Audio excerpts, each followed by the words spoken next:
घोड्याला तयार केल्याशिवाय आमच्या समक्ष आणण्याचं साहस कसं केलंस तू? अन्नदाता, मला नाही ठाऊक की असं का झालं ती. काल रातच्याला तर समधी व्यवस्थित तयारी केली. खोटं बोलतोयस तू. याचा दंड तुला अवश्य मिळणार. आम्ही लापरवाही कधीच सहन करत नाही. मनू, अप्पा सोडा. चुप. अप्पा, त्या विचारायला उगाचच मार पडतोय. गप्पा बस. अप्पा, चल अप्पा चल पण. चल इथून. अप्पा, चल अप्पा. चल. चुप.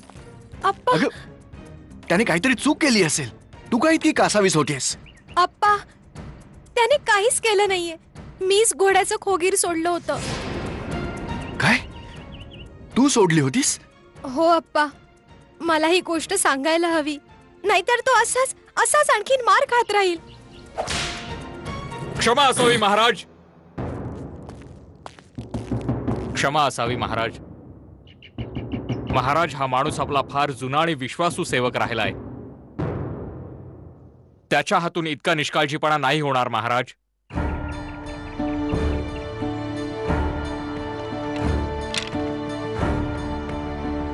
यामागे अवश्य काहीतरी षड्यंत्र आहे. षड्यंत्र? महाराज, सखीपुरात कोण आपल्या विरुद्ध षड्यंत्र रचेल? आमच्या भाग्यात फक्त षड्यंत्रच लिहिली आहेत. एका मागोमाग एक षड्यंत्र. आता तर आमचा विश्वासावरचाही विश्वास उडालाय. महाराज, आपण आपल्या या सेवकास एक संधी द्यावी. मी तोवर स्वस्थ बसणार नाही जोवर हे शोधून काढत नाही की हे कोणाचं षड्यंत्र आहे. तोपर्यंत हा आपला बंदी असेल महाराज.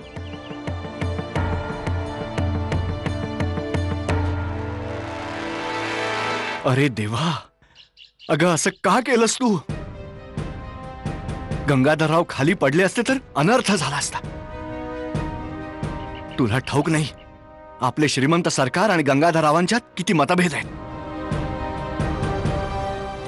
त्यांना हे सर्व कळलं तर आपल्याला कोणीही वाली उरणार नाही.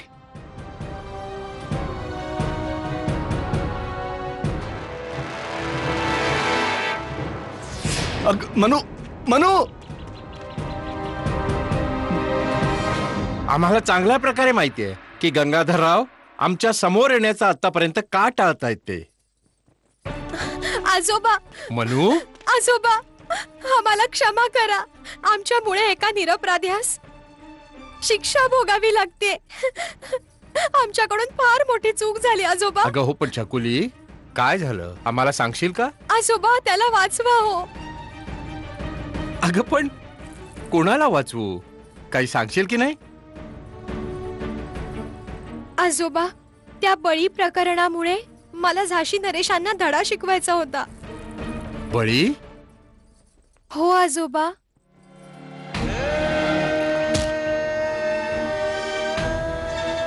ह्याला आम्ही माँ दुर्गेला समर्पित केलंय. ही हत्या नाही, हा बळी आहे. हा बिचारा माझ्या आश्रयाला आलाय. आता मी याला कुणालाही देणार नाही. आपल्याला झाशी नरेशांना धडा शिकवायचाय.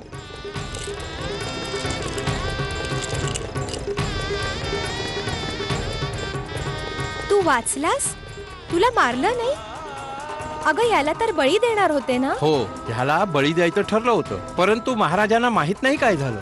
ज्या क्षणी या कोकराच्या मानेवर वार होणार होता की अचानक महाराजांनी तो वार रोखला. घोड्याला तयार केल्याशिवाय आमच्या समक्ष आणायचं साहस कसं केलंस तू? माझ्यामुळे त्या गोष्टीची शिक्षा बिचाऱ्या त्या निर्दोष सेवकाला मिळते.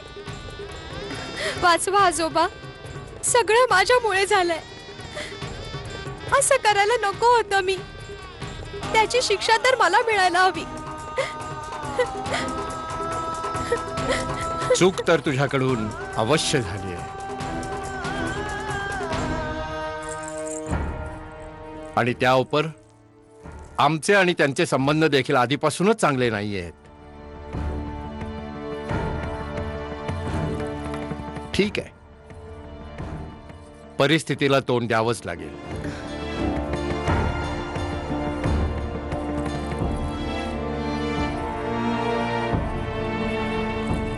बाळा, तुझं मन सदैव निष्पाप असतं, म्हणून लगेच आपली चूक तू स्वीकारलीस, ही फार मोठी गोष्ट आहे.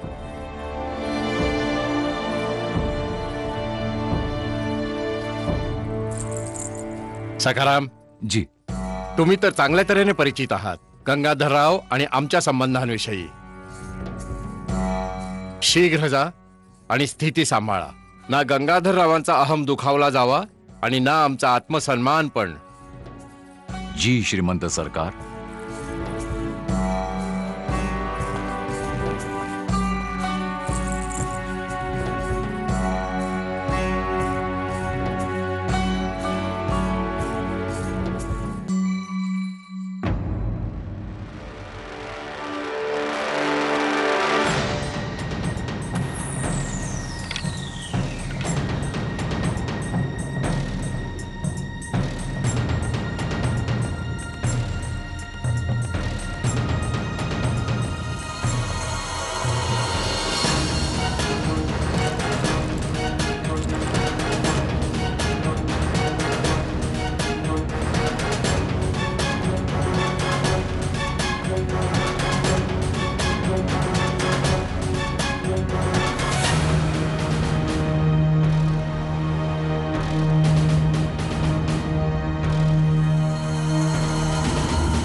हो बोला, येण्याचं कारण काय काढलं?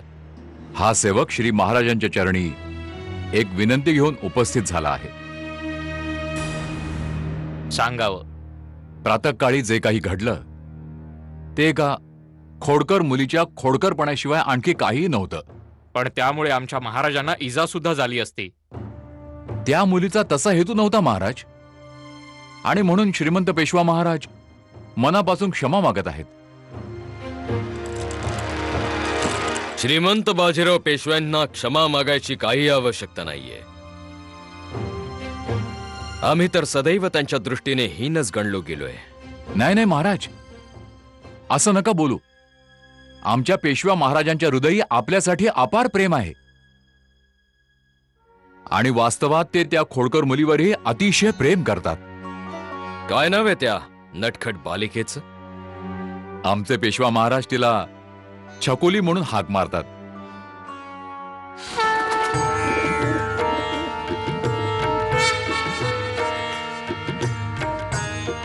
सावरिया, सावरिया, आम्हाला त्यांच्या छबिलीला भेटायचंय. जशी महाराजांची आज्ञा.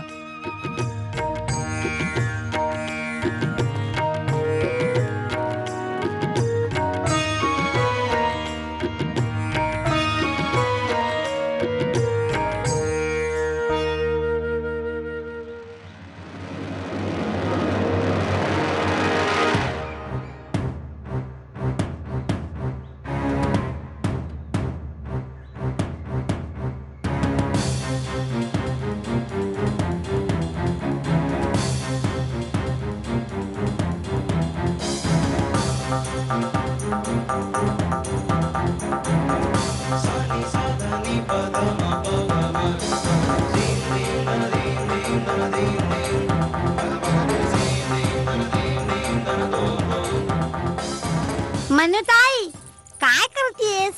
लक्ष साधते प्राची. त्याच्यावर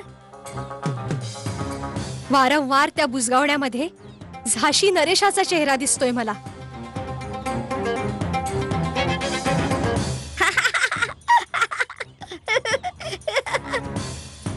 नक्कीच ते त्यांचंच भूत असणार. मला त्यांना धडा शिकवायचा आहेच.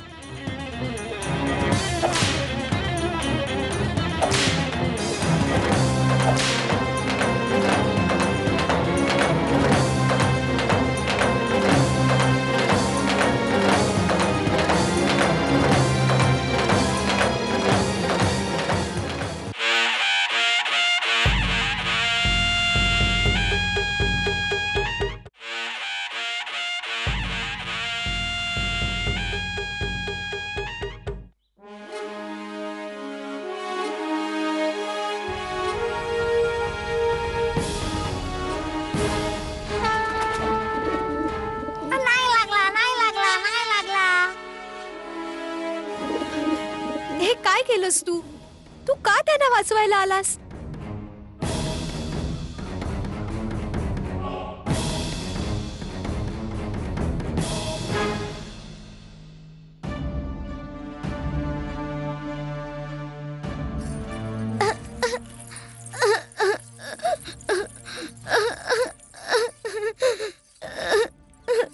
काय रे तो दगड तुला लागला? आपण आम्हाला मारलं. आम्ही मुद्दामून नाही मारलं. तू माझ्या मित्राला मारलंस? माहिती नाही का आम्ही वराकडचे आहोत. आम्ही ह्याच्यावर नेम नव्हता धरला. जाऊ दे दादा, मुलगी आहे आणि तसंही बेचकीने मारणं मुलींचं काम नाहीये. जे काम मुलं करू शकतात ते आम्ही मुली पण करू शकतो. असं तर मुली सगळं काही करू शकतात. हो, का नाही करू शकत? तर ठीक आहे, आज संध्याकाळी आम्ही कबड्डी खेळतोय. आम्हाला हरवून तर दाखवा.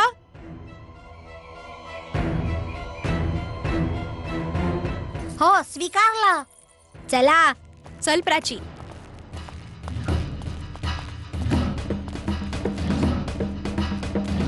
आता बघ, मजा येईल. आपण ही कबड्डी चिखलात खेळूया. मग ह्यांचे चेहरे बघण्यासारखे होतील.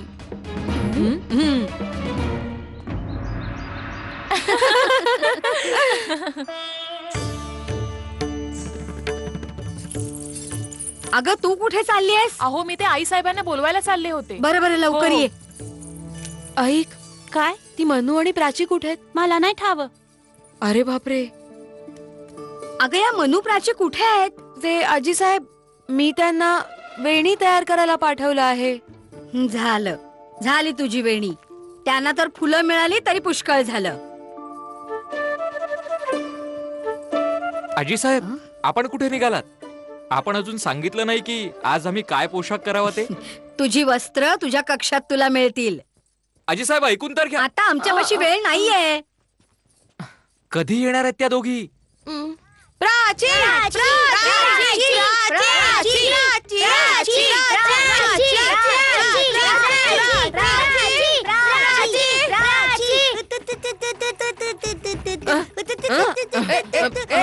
पकड पकड, इकडे इकडे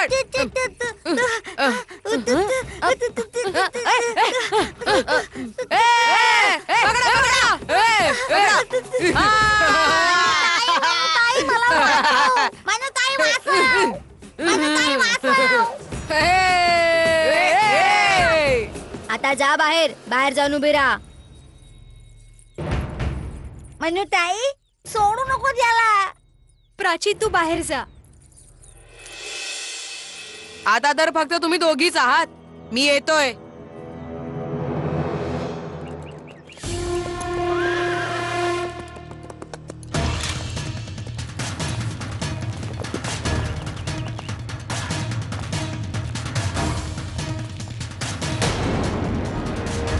भोला भोला भोला भोला भोला भोला भोला भोला.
Thank